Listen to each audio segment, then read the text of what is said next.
হয়েছে রে কলি? মা, পায়েস কেমন হয় গো মা? কি কি দিয়ে তৈরি হয় গো মা? বলো না মা।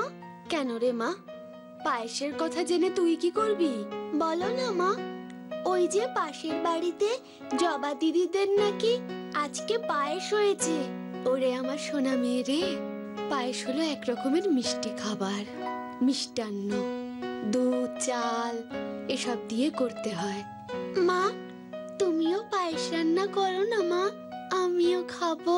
দেখো মেয়ের কাণ্ড, এ আবার কেমন বায়না।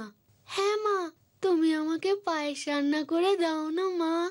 কলি, চুপ কর মা, চুপ কর। পায়েস করতে গোবিন্দভোগ চাল লাগে, খাঁটি গরুর দুধ লাগে, অনেক চিনি লাগে। আমাদের যে ওসব কেনার সামর্থ্য নেই মা। কি করে পায়েস বানাবো বল?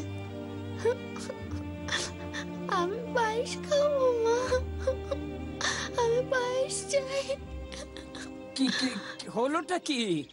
আমার কলিমা তো কাঁদছে কেন? দেখো না মেয়ের কাণ্ড, মেয়ের পায়েস খাবার শখ হয়েছে।